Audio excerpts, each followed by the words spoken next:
Hello, നമസ്കാരം. ഇത് എൻ്റെ ചെറിയൊരു പരിശ്രമമാണ്. അപ്പം ഒരു യൂട്യൂബ് ചാനൽ കുറച്ചായി വിചാരിക്കുന്നു, ഒരു ചാനൽ തുടങ്ങണമെന്നുള്ളത്.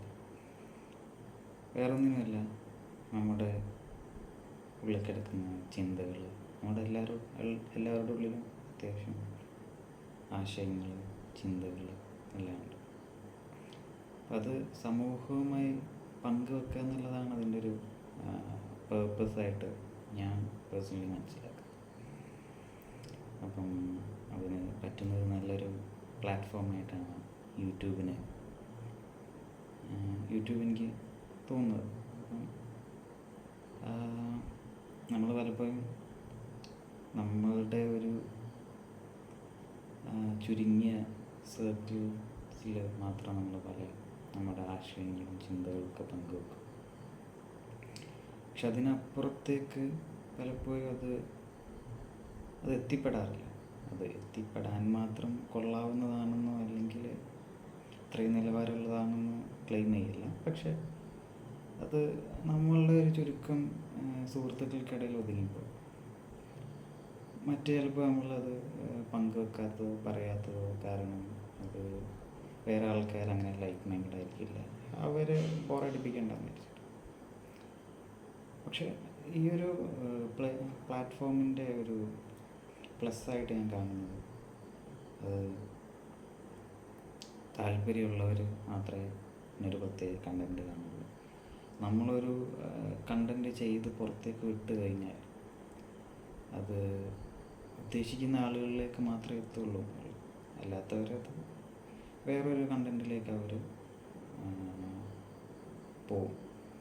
അവർ വേറെ കണ്ടൻറ്റ് തിരഞ്ഞെടുത്ത് കാണും.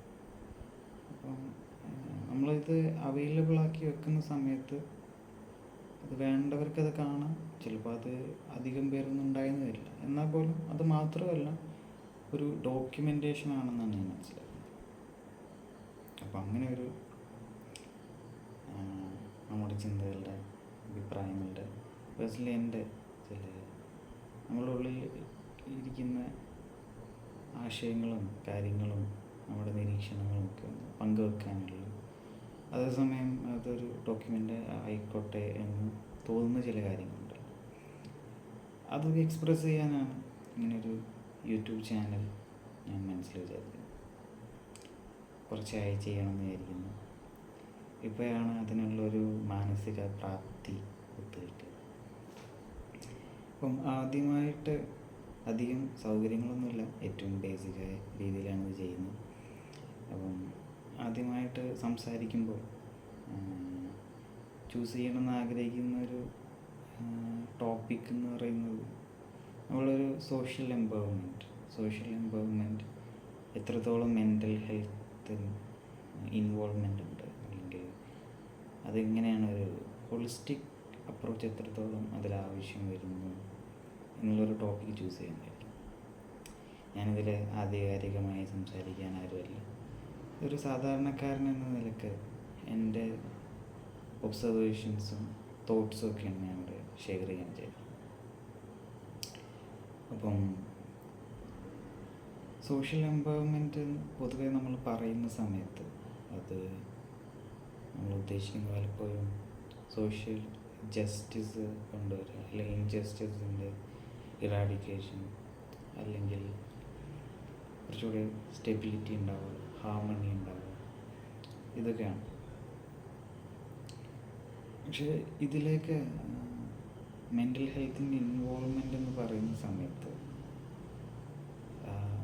സൊസൈറ്റിയിൽ ഇത് ആളുകൾ മെൻ്റൽ ഹെൽത്തിനെ കുറിച്ച് ചിന്തിക്കുമ്പോൾ എനിക്ക് തോന്നുന്നു എനിക്ക് പേഴ്സണലി അതിൽ ഒരു വ്യത്യസ്തമായൊരു അഭിപ്രായമുള്ളത്, അല്ലെങ്കിൽ ആളുകളോട് യോജിക്കാത്തത്, അല്ലെങ്കിൽ ആളുകൾ പറയുന്ന ഇതിൽ മെൻ്റൽ ഹെൽത്തിനെ ആളുകൾ പലപ്പോഴും കാണുന്നത് ഭയങ്കര ഇൻഡിവിജ്വലിസ്റ്റിക് ആയിട്ടുള്ളൊരു കാര്യമായിട്ടാണ്. അതായത് ഒരാളുടെ വ്യക്തി ജീവിതത്തിനകത്ത് സംഭവിക്കുന്ന കാര്യങ്ങൾ. പക്ഷെ ഞാൻ പേഴ്സണലി മനസ്സിലാക്കുന്നത് മെൻ്റൽ ഹെൽത്ത് എല്ലാമായിട്ടും ബന്ധപ്പെട്ട് കിടക്കുകയാണ്. ഒരു സൊസൈറ്റിക്കകത്ത് നടക്കുന്ന എന്ത് സംഭവങ്ങളും, ഒരു വ്യക്തിയുടെ ചുറ്റിൽ നടക്കുന്ന എന്തും അദ്ദേഹത്തിൻ്റെ മെൻ്റൽ ഹെൽത്തിനെ സ്വാധീനിക്കാം, അതുമായിട്ട് ബന്ധപ്പെട്ടിട്ടൊക്കെ. അപ്പം സമൂഹത്തിൽ നടക്കുന്ന എല്ലാ കാര്യങ്ങളും ആ സമൂഹത്തിലുള്ള ആളുകളുടെ മെൻ്റൽ ഹെൽത്തിൻ്റെ ആണെങ്കിൽ, കുറച്ചും കൂടെ പറഞ്ഞു കഴിഞ്ഞാൽ ഒരു കളക്റ്റീവ് സൊസൈറ്റീൻ്റെ മെൻ്റൽ ഹെൽത്തിനെ തീർച്ചയായും ബാധിച്ചു. അതേസമയം ഓരോരുത്തരും മെൻ്റൽ ഹെൽത്ത് അനുസരിച്ച് തന്നെയാണ് ആളുകളുടെ പ്രതികരണങ്ങളും സാമൂഹിക അന്തരീക്ഷങ്ങളും കൈകാര്യം ചെയ്യുന്നത്. ഇത് വളരെ കോറിലേറ്റഡാണ്. അപ്പം സൊസൈറ്റി ആസ് എ ഹോൾ, നമ്മൾ അതിനകത്തുള്ള അത് വളരെ ഇൻ്റർ കണക്റ്റഡാണ്. അതേസമയം ഒരുപാട് ലെയേർഡാണ് സൊസൈറ്റി. ഒരുപാട് വ്യത്യസ്ത തരത്തിലുള്ള ആൾക്കാരുണ്ട്, കൾച്ചേഴ്സ് ഉണ്ട്, ക്ലാസ്സസ് ഉണ്ട്, കാസ്റ്റ് ഉണ്ട്, റിലീജിയൻസ് ഉണ്ട്. അപ്പം ജെൻഡർ, ഇങ്ങനെ ഇത്രയും വ്യത്യാസപ്പെട്ട് ഇരിക്കുന്ന സമയത്ത് ഇതെല്ലാം സ്ട്രക്ചേർഡായി കിടക്കുന്നത് പലതരങ്ങളിലാണ്.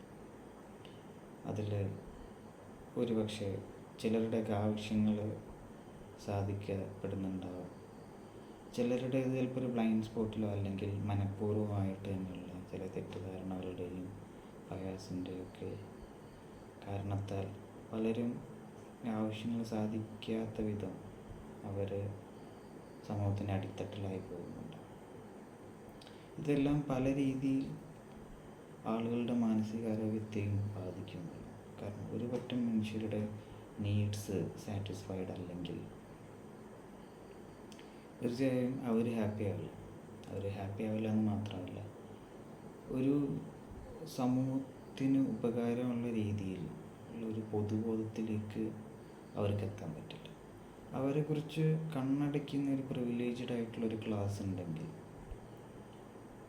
അവർക്ക് ഒരിക്കലും സമൂഹത്തിന് കൺസ്ട്രക്റ്റീവായിട്ടുള്ള ഒരു പൊതുബോധത്തിലേക്ക് എത്താൻ പറ്റില്ല. എല്ലാവരിലും ഒരു ഒളിച്ചു വെക്കലും അല്ലെങ്കിൽ അങ്ങോട്ടും ഇങ്ങോട്ടുള്ള അസഹിഷ്ണുതകളും അതിനകത്തുണ്ട്.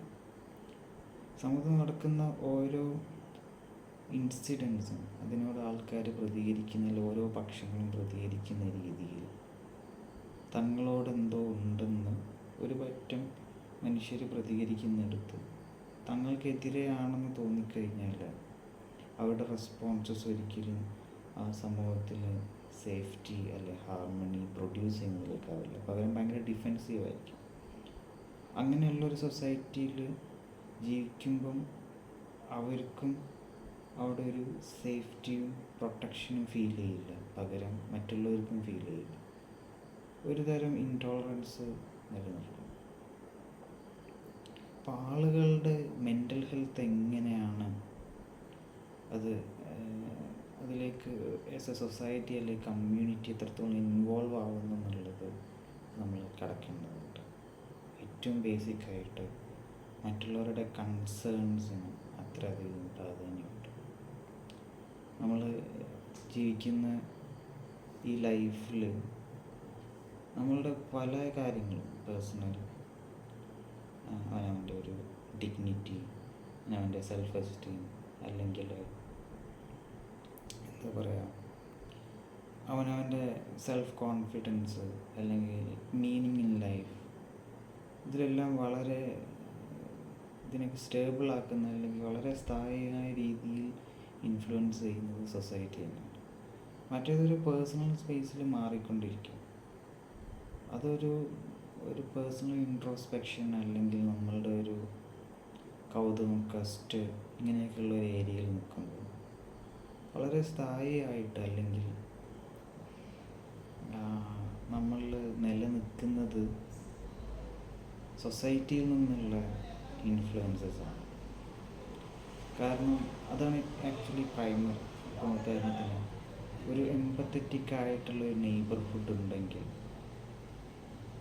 നമ്മൾ ഏകദേശം ഒരു ഗ്രൗണ്ടഡ് ആയിട്ട് നമ്മളുടെ ഒരു ബേസിക്കായിട്ട് നമുക്കൊരു പ്രോപ്പർ സ്റ്റേബിളായിട്ടുള്ളൊരു മെൻ്റൽ സ്റ്റേറ്റും അതേസമയം ഒരു ഹാർമോണിയസ് ആയിട്ടുള്ളൊരു എൻവിറോൺമെൻറ്റ് ഉണ്ടാവും. അപ്പം അവിടെ നമ്മളുടെ എക്സിസ്റ്റ് ചെയ്യുന്നതിൽ തന്നെ ഒരു പകുതി മീനിങ്ങിൽ നമുക്ക് അനുഭവിക്കാൻ പറ്റും. ഓക്കെ, ഈ നെയ്ബർഹുഡിൽ ജീവിക്കാൻ വേണ്ടിയാണ് ഞാൻ അവിടെ ഉള്ളത്.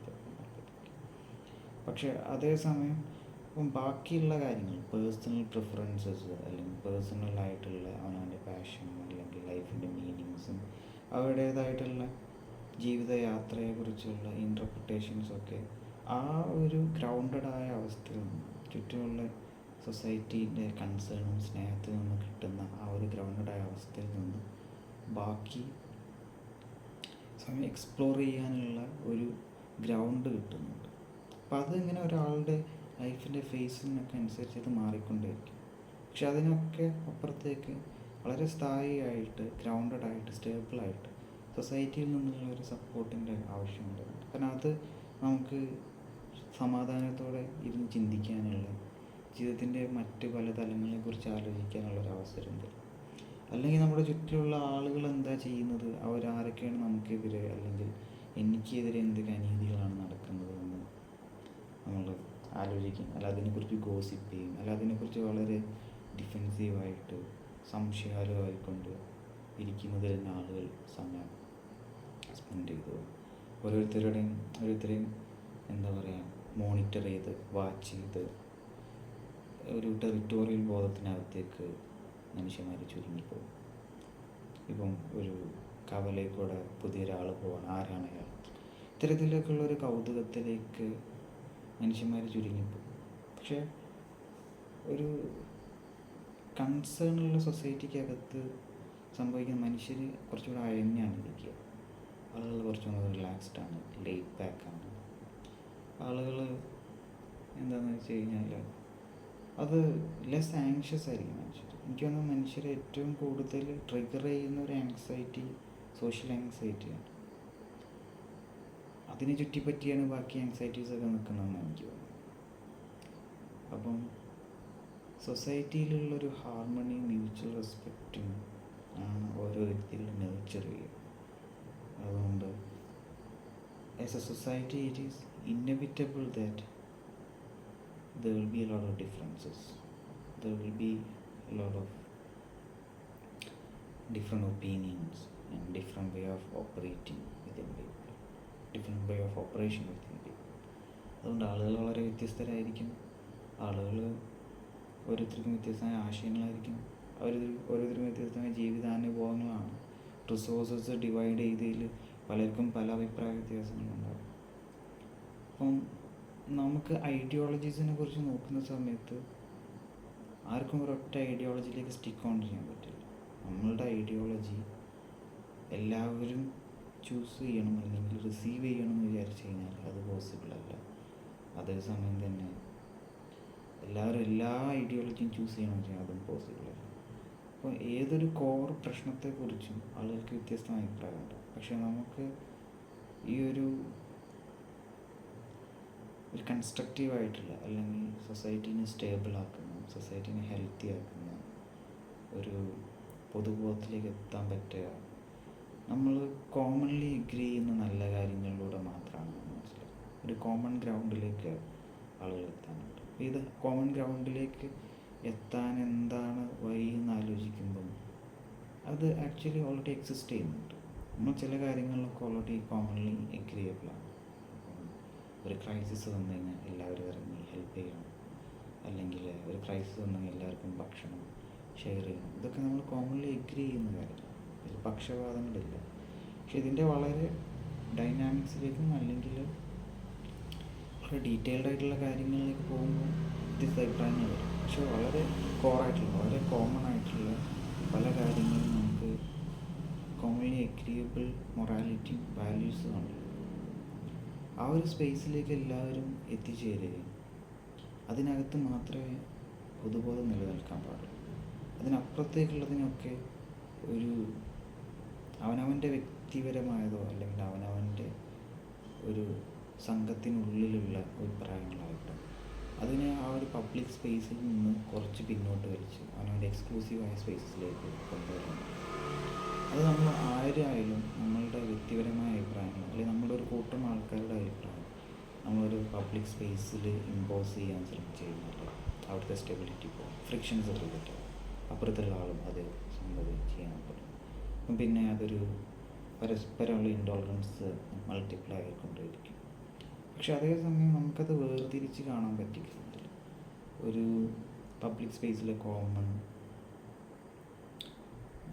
കോൺഷ്യസ്നസ്, അല്ലെങ്കിൽ ഒരു പബ്ലിക് സ്പേസിൽ മ്യൂച്വലി അഗ്രീബിളായിട്ട് ഒരു കോമൺ ഗ്രൗണ്ടിലേക്ക് വരുത്താൻ പറ്റുന്ന നമ്മളുടെ ഒരു പൊതുബോധം നമ്മൾ തിരിച്ചറിയും. അതേസമയം മറ്റുള്ളവർക്ക് എല്ലാവർക്കും അഗ്രീബിൾ അല്ലാത്ത ചിന്താധാരകളാണ് എന്നുള്ളത് കോൺഷ്യസ്ലി മനസ്സിലാക്കി അത് നമ്മളുടെ ഒരു വ്യക്തി ജീവിതത്തിലേക്ക്, അല്ലെങ്കിൽ നമ്മളുടെ ഒരു കൂട്ടം, അതിനോട് യോജിക്കുന്ന ഒരു കൂട്ടം ആളുകളിലേക്ക് നമ്മൾ തിരിച്ചു കൊണ്ടുവരാൻ പറ്റിക്കഴിഞ്ഞാൽ അതിന് ഒരു സ്കെപ്റ്റിസിസം ലെവലിലല്ല, പകരം ഞാനിതിവിടെ പറഞ്ഞ പ്രശ്നമാണെന്നുള്ളതൊന്നും ഞാൻ പറയാതിരിക്കുന്നതിന് പകരം consciously as A form of respect നമുക്ക് നമ്മളിലേക്ക് ഒതുക്കാൻ കഴിയുമെങ്കിൽ സൊസൈറ്റിയിൽ വളരെയധികം സ്റ്റെബിലിറ്റി ഉണ്ടാകും. അപ്പോൾ എല്ലാ ഐഡിയോളജിയും എല്ലാവർക്കും ഡിഫറെൻ്റ് ആയിട്ടുള്ള പല ആശയങ്ങളുടെ അനുഭവികളാകും. പക്ഷേ അത് അവനവനിൽ നിലനിർത്തുക. പക്ഷെ അതിൽ നിന്ന് ഈ എല്ലാ ആശയങ്ങളിലും കോമൺലി എഗ്രീബിൾ ആയിട്ടുള്ള കാര്യങ്ങളിൽ തന്നെ നമുക്കിപ്പോൾ ചേർന്ന് പ്രവർത്തിക്കാൻ പറ്റും. അല്ലാതെ നിന്ന് ഫോമിലുള്ള മൊറാലിറ്റിയിൽ മുമ്പോട്ട് സഞ്ചരിക്കാൻ പറ്റും.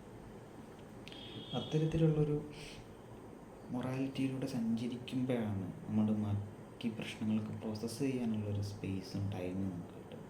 നമ്മുടെ ഓരോരുത്തരുടെ ഐഡിയോളജീസും നമ്മുടേതായ സ്പേസസിൽ നമുക്കതായിട്ട് ആക്സസ് ചെയ്യാൻ പറ്റും. അതൊരു ജസ്റ്റ്ഫുൾ ആയിട്ടുള്ള ഫെയർ വേയിൽ ആക്സസ് ചെയ്യാൻ പറ്റുന്ന സ്പേസസിൽ നമുക്ക് എക്സ്പെരിമെൻ്റ് ചെയ്യാനും അല്ലെങ്കിൽ പ്രാക്ടിക്കലാക്കാനും പറ്റും. സോ ബാക്കി ഏത് ഇഷ്യൂലും, ജെൻഡർ ഇഷ്യൂസ് ആയാലും അല്ലെങ്കിൽ ഇൻജസ്റ്റിസ് ആയാലും പോവർട്ടി ആയാലും ഏത് സോഷ്യൽ ഇഷ്യൂസിലും ആളുകൾക്ക് പല സൊല്യൂഷൻസും ഉണ്ട്. ഓരോരുത്തരുടെ മനസ്സിലും പല ആശയങ്ങളുണ്ട്. പക്ഷെ ഇതിലെല്ലാം കോമൺലി നമ്മൾ അഗ്രീബിളായിട്ട് എത്തിച്ചേർന്നിട്ടുള്ള ചില ഏരിയകളുണ്ട്. അതിനെ അക്നോളജ് ചെയ്യുക, അവെയർ ആവാന്നുള്ളത്. അത് കൂടുതൽ സൃഷ്ടിക്കുന്നതിന് പകരം ഓൾറെഡി നമ്മൾ എത്തിച്ചേർന്നിട്ടുള്ള ചില കാര്യങ്ങളുണ്ട്. ഇപ്പം ഒരാൾ മോഷ്ടിച്ചാൽ പോലീസിനെ വിളിക്കണം എന്നുള്ളത് ഇറ്റ്സ് ഓൺലി കോമൺലി അഗ്രീബിൾ ആയിട്ടുള്ള കാര്യമാണ്. അതുപോലെയുള്ള കാര്യങ്ങളിലേക്ക് അതിനെ നമ്മൾ അക്നോളജ് ചെയ്യുമ്പോൾ അത് എക്സ്പാൻഡ് ആകത്തുള്ളൂ. ആ സ്പേസിൽ നിന്ന് പൊതു ഏരിയകളിൽ വളരെ കോൺഷ്യസ് ആയിട്ട് വില്ലിങ്ലി നമ്മൾ ഓപ്പറേറ്റ് ചെയ്യും. അതേസമയം മ്യൂച്വൽ റെസ്പെക്റ്റും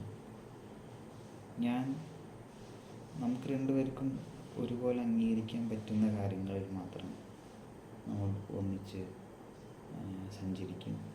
അല്ലാത്തിടത്ത് ഞാൻ നിൻ്റെ പേഴ്സണൽ സ്പേസിലേക്ക് ഇടപെടില്ല, നീ എന്നിലേക്കും ഇടപെടില്ല എന്നുള്ള ആ ഒരു മ്യൂച്വൽ അണ്ടർസ്റ്റാൻഡിംഗ് ആണ് മറ്റേത് ഐഡിയോളജിയേക്കാളും നമുക്ക് ഇമ്പോർട്ടൻറ്റ്. അത് സോഷ്യലിസം ആയാലും ക്യാപിറ്റലിസം ആയാലും ഫെമിനിസം ആയാലും ഏത് ഐഡിയോളജി ആയാലും അതിനേക്കാളൊക്കെ ഇമ്പോർട്ടൻ്റ് ആയിട്ട് ഞാൻ മനസ്സിലാക്കുന്നത് മ്യൂച്വൽ റെസ്പെക്റ്റ് എന്ന വാല്യൂമാണ്. ആ റെസ്പെക്റ്റ് എന്ന് പറയുന്നത് എനിക്ക് മനസ്സിലായി മ്യൂച്വൽ റെസ്പെക്റ്റിലേക്ക് നമുക്ക് എത്താൻ പറ്റണമെങ്കിൽ വ്യക്തിപരമായിട്ട് ഞാൻ പറയുന്നത് അബ്സല്യൂട്ട് ട്രൂത്തോ അല്ലെങ്കിൽ ഞാൻ പറയുന്ന കാര്യം അബ്സല്യൂട്ട് ശരിയോ അല്ല എന്ന് നമ്മൾ സമ്മതിക്കണം തോന്നും. ഇപ്പം ഞാൻ പറയുന്നത് തീർച്ചയായും ശരിയാണ്, മറ്റുള്ളവരും ഈ ശരിയിലേക്കാണ് വരേണ്ടത്, അവർക്ക് അറിയാത്തത് കൊണ്ട് മാത്രം ഞാൻ ഒന്ന് ക്ഷമിച്ചിരിക്കുകയാണ് എന്ന തരത്തിൽ ചിന്തിക്കുന്ന ഒരാൾക്ക് മ്യൂച്വൽ റെസ്പെക്റ്റ് പോസിബിൾ ആണെന്ന് തോന്നുന്നില്ല. അവനവനെ എവിടെയെങ്കിലും എറർ വരാം. ഞാനൊരു 5 വർഷം മുന്നേ ചിന്തിച്ചിരുന്ന കാര്യങ്ങൾ ഇപ്പോൾ എനിക്ക് ശരിയായിട്ട് തോന്നുന്നില്ല. ഇനി 5 വർഷം കഴിഞ്ഞാൽ അതുകൊണ്ട് തന്നെ ഇപ്പോൾ ഞാൻ ശരിയെന്ന് വിചാരിക്കുന്ന കാര്യങ്ങൾ ഇനി ശരിയായിക്കൊള്ളണമെന്നില്ല എന്നുള്ളൊരു ബോധ്യത്തിൽ നിന്നാണ് നമ്മളുടെ ശരികൾ ഭയങ്കരമായിട്ട് അപ്പുറത്ത് അസേർട്ട് ചെയ്തിരിക്കുക. പകരം സോഷ്യൽ ഇഷ്യൂസിന് നമ്മളെ കയ്യിലുള്ള ഐഡിയോളജീസ് നമ്മളൊരു ഒരു പ്രപ്പോസലായിട്ട് മാത്രം കാണുക എന്ന് തോന്നുന്നു. അതേസമയം മറ്റുള്ളവരും അത് റിഫ്ലക്റ്റ് ചെയ്ത് തുടങ്ങുന്ന സമയത്ത് നമ്മളെ ഭയങ്കരമായിട്ട് പോസിറ്റീവ്ലി ഇമ്പാക്റ്റ് ചെയ്യും. അതിങ്ങനെ ഫ്രിക്ഷൻ കുറഞ്ഞ് ആളുകൾ കൂടുതൽ മ്യൂച്വൽ അണ്ടർസ്റ്റാൻഡിങ് ഉണ്ടാകുന്നത്. അപ്പോൾ വിത്തൗട്ട് നമ്മൾ പേർപ്പസ്ഫുള്ളി അല്ലെങ്കിൽ ഇൻറ്റൻറ്റഡ് ആയിട്ട് ഒറ്റ സൊല്യൂഷനിലേക്ക് വരാതെ തന്നെ താനെ നമ്മൾ മ്യൂച്വലായിട്ടുള്ളൊരു അണ്ടർസ്റ്റാൻഡിങ്ങിലേക്കും സൊല്യൂഷൻസിലേക്ക് എത്തും തോന്നും സോഷ്യൽ ഇഷ്യൂസിൽ. പക്ഷെ അതെന്തായിരിക്കും എന്ന് നമുക്ക് പറയാൻ പറ്റില്ല. പക്ഷെ നമ്മൾ ഇന്ന് കരുതുന്നതോ അല്ലെങ്കിൽ നമ്മൾ പറയുന്നതോ അല്ലെങ്കിൽ അപ്പുറത്തുള്ള ആൾ പറയുന്നതായിരിക്കില്ല. പക്ഷെ അതൊക്കെ ഈ മൂന്നാമതൊരു പുതിയ സൊല്യൂഷൻ ആയിരിക്കും എന്നാണ് ഞാൻ മനസ്സിലാക്കുന്നത്. പക്ഷെ അത് നമ്മൾ ക്യൂരിയസ് ആയിട്ട് എക്സൈറ്റഡ് ആയിട്ട് അത് നമ്മൾ കണ്ടറിയുകയല്ല, അതൊരു എക്സ്പ്ലോറേഷനാണ്. പകരം ഇന്ന് ഞങ്ങൾ പറഞ്ഞുകൊണ്ടിരുന്നത് തന്നെയാണ് സൊല്യൂഷൻ എന്നത് ഇതിനേക്കാൾ അത് എല്ലാവരിലേക്കും അക്കോമഡേറ്റ് ചെയ്യാൻ പറ്റുന്ന എന്തോന്നായിരിക്കും. അതുകൊണ്ട് എനിക്കത് മറ്റേത് വാല്യൂസിനേക്കാൾ ഇമ്പോർട്ടൻ്റ് ആണ് മ്യൂച്വൽ റെസ്പെക്റ്റ്.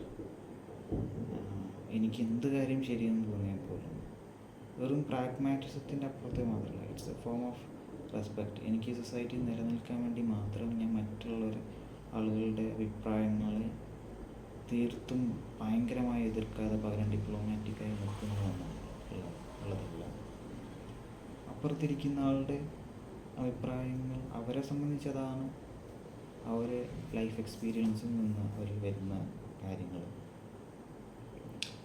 അത് അവർക്ക് കൺവിൻസ് ആവാതെ ഒരിക്കലും എൻ്റെ കാര്യം അവർ സ്വീകരിക്കേണ്ടതില്ല, എനിക്ക് കൺവിൻസ് ആവാതെ ഒരിക്കലും അവരുടേത് ഞാനും സ്വീകരിക്കേണ്ടതില്ല എന്നുള്ളത് തിരിച്ചറിവ് തന്നെ ആയിരിക്കണം മ്യൂച്വൽ റെസ്പെക്റ്റ്. ആ മ്യൂച്വൽ റെസ്പെക്റ്റിൽ നിന്ന് മാത്രമായിരിക്കണം നമുക്ക് സൊസൈറ്റിയിൽ ഏത് ഏരിയയിലായി കഴിഞ്ഞാലും ഒരു ഹാർമോണിയസ് ആയിട്ടുള്ള, ഒരു കൺസ്ട്രക്റ്റീവ് ആയിട്ടുള്ള, ഒരു ഹെൽത്തിയർ ആയിട്ടുള്ള ഒരു സ്റ്റേറ്റിലേക്ക് നമുക്ക് എത്തിച്ചേരാൻ പറ്റുള്ളൂ എന്ന് തോന്നുന്നു. അത് തന്നെ ആയിരിക്കണം എല്ലാ മതങ്ങളും അല്ലെങ്കിൽ എല്ലാ മതമില്ലായ്മയിൽ നിന്ന് വരുന്ന ചിന്തകളായാലും എല്ലാത്തിൻ്റെയും മനുഷ്യൻ്റെ ഏത് നല്ല ഉദ്ദേശത്തിൽ നിന്ന് വരുന്ന ഒരു ചിന്തകൾ അല്ല ആശയങ്ങളുടെ ഒക്കെ ഒരു പേർപ്പസ് അല്ലെങ്കിൽ പേർപ്പസ് ഫുൾഫിൽമെൻറ്റ് ഒരു മ്യൂച്വൽ റെസ്പെക്റ്റിലേക്ക് എത്തിക്കലാണെന്ന് തോന്നുന്നു ബാക്കി എല്ലാ കാര്യങ്ങളുടെയും ഒരു പ്രയോജനം. അതുകൊണ്ട് നമുക്ക് പരസ്പരം ബഹുമാനിച്ചുകൊണ്ട് പരസ്പരം ആദരവ് പ്രകടിപ്പിച്ചുകൊണ്ട് പരസ്പര ബഹുമാനത്തോടെ അഭിപ്രായങ്ങളും ആശയങ്ങളും വസ്തുതാപരമായി ഷെയർ ചെയ്തു, അല്ലെ വളരെ സ്പോണ്ടേനിയസായി റോ ആയിട്ട് നമ്മളുടെ വളരെ കൊളോക്കിയലായ രീതിയിൽ ഷെയർ ചെയ്തുകൊണ്ട്, പക്ഷെ എല്ലാത്തിലും ഒരു kind of mutual respect keep ചെയ്ത് നമുക്ക് മുന്നോട്ട് പോകാൻ പറ്റുമെങ്കിൽ എനിക്ക് തോന്നുന്നു നമ്മളുടെ പല ഇഷ്യൂസിനെ നമുക്ക് സ്വാഭാവികമായി സോർട്ട് ചെയ്യാൻ പറ്റും. And you will feel like അപ്പുറത്തിരിക്കുന്ന ആൾ ഇത് ചെയ്യുന്നില്ലെങ്കിൽ പിന്നെ എന്ത് കാര്യം. പക്ഷെ എനിക്ക് മ്യൂച്വൽ റെസ്പെക്റ്റ് ഒരിക്കലും മറ്റേ ആളെ വെയിറ്റ് ചെയ്തിട്ടോ മറ്റേ ആൾ ഇങ്ങോട്ട് റെസ്പെക്റ്റ് കാണിച്ചാൽ തിരിച്ച് റെസ്പെക്റ്റ് കാണിക്കൽ മ്യൂച്വൽ റെസ്പെക്റ്റ് ആണെന്ന് എനിക്ക് തോന്നുന്നില്ല. പകരം mutual respect is always the first initiative ആണ്. നമ്മൾ റെസ്പെക്റ്റ് ചെയ്യാൻ തുടങ്ങും, നമ്മളത് പ്രാക്ടീസ് ചെയ്യാൻ തുടങ്ങും. അതേസമയം അത് തിരിച്ചിങ്ങോട്ട് ഫ്ലോ ആവുന്നില്ലെങ്കിൽ ഫ്ലോ ആവുന്നിടത്തേക്ക് കൂടുതൽ ശ്രദ്ധ തിരിക്കുക, അത് റെസിപ്രോക്കേറ്റ് ചെയ്യുന്ന മനുഷ്യരിലേക്ക് കൂടുതൽ ശ്രദ്ധ തിരിക്കുക. ഇപ്പം മറ്റേ വാല്യൂസുകൾ, അത് മനുഷ്യർക്ക് ഡിഫറെൻ്റ് ആയിട്ടുള്ള പല വാല്യൂസും ഉണ്ടാകാം, പക്ഷേ മ്യൂച്വൽ റെസ്പെക്റ്റിനെ പ്രോത്സാഹിപ്പിക്കാത്ത വാല്യൂസിനൊക്കെ ഒറ്റപ്പെടുത്തണം. ഫ്രിക്ഷൻസ് ക്രിയേറ്റ് ചെയ്യുന്ന വളരെ അജിറ്റേറ്റഡ് ആയിട്ടുള്ള വിത്ത് റെസ്പെക്റ്റ്, അത് കോണ്ടെക്സ്റ്റും കൂടെ നോക്കണം. എന്നിരുന്നാൽ പോലും മ്യൂച്വൽ റെസ്പെക്റ്റിനെ വേണ്ട വിധത്തിൽ എൻകറേജ് ചെയ്യാത്ത ബാക്കി വാല്യൂസിനൊക്കെ നമ്മൾ കുറച്ച് ഒറ്റപ്പെടുത്തണം തോന്നുന്നു. അപ്പോൾ അവർക്കും ഒരു ഇൻട്രോസ്പെക്റ്റ് ചെയ്യാൻ അല്ലെങ്കിൽ റിഫ്ലക്റ്റ് ചെയ്യാനുള്ളൊരു പോയിൻ്റ് വരുള്ളൂ. അതുകൊണ്ട് നമുക്കൊരു റെസ്പെക്റ്റ് കീപ്പ് ചെയ്തുകൊണ്ട് ആശയങ്ങൾ കൈമാറാൻ സാധിക്കട്ടെ, ഒരുമിച്ച് ഒരു സൊസൈറ്റിയിൽ ജീവിക്കാൻ സാധിക്കട്ടെ എന്ന് ആഗ്രഹിച്ചോളൂ. അതുകൊണ്ട് ഇങ്ങനെ ഒരു മ്യൂച്വൽ റെസ്പെക്റ്റിനെ കുറിച്ച് പറഞ്ഞുകൊണ്ട് ഇങ്ങനെയൊരു അഭിപ്രായങ്ങൾ പ്രകടിപ്പിക്കുന്നതിൻ്റെ ഒരു യാത്ര അല്ലെങ്കിൽ ഒരു തുടക്കം സംഭവിക്കട്ടെ എന്ന് ചാനലിലൂടെ ഞാൻ ആഗ്രഹിക്കുന്നു. അതുകൊണ്ട് ഈ പറഞ്ഞതൊക്കെ തന്നെ ആയിരിക്കും ഈ ചാനലിൻ്റെ ഒരു പേർപ്പസ്, അല്ലെ ഈ ഒരു ഇനീഷ്യേറ്റീവിൻ്റെ. ഇത് വെറുതെ ഒരു സൊറ പറച്ചിൽ അല്ലെങ്കിൽ എന്താ പറയുക, നമ്മളൊരു സ്വാഭാവികമായിട്ടുള്ള സംസാരങ്ങൾ തന്നെ ആയിരിക്കും ഇവിടെ പ്രതീക്ഷിക്കാൻ പറ്റുക. നമുക്ക് അങ്ങോട്ടും ഇങ്ങോട്ടും ചില കൊടുക്കൽ വാങ്ങലുകളാകാം, നിങ്ങളുടെ അഭിപ്രായങ്ങൾ അല്ലെങ്കിൽ ഇതാരൊക്കെയാണോ കാണുന്നത് നിങ്ങൾക്ക് സമയമുണ്ടെങ്കിൽ പറ്റുകയാണെങ്കിൽ നിങ്ങളുടെ അഭിപ്രായങ്ങൾ രേഖപ്പെടുത്തുക. ഇതിലൂടെ നമുക്ക് ഒരു ചില കോമൺ അണ്ടർസ്റ്റാൻഡിങ്ങിലേക്ക് എത്താൻ പറ്റുമോ പല കാര്യങ്ങളിലും. നമുക്കൊരു ഹാർമോണിയസ് ആയിട്ടുള്ള, കുറച്ചും കൂടി സ്റ്റെബിലിറ്റി ഉള്ള, കുറച്ചും കൂടെ പീസ്ഫുൾ ആയിട്ടുള്ള എൻവിറോൺമെൻറ്റിലേക്ക് എന്തെങ്കിലും ഒരു കോൺട്രിബ്യൂഷൻ ഈ ഒരു സ്പേസിലൂടെ സാധിക്കുമോ എന്നുള്ളത് നമുക്ക് നോക്കാം. Thank you. അപ്പോൾ അങ്ങനെ ആവട്ടെ. ശരി.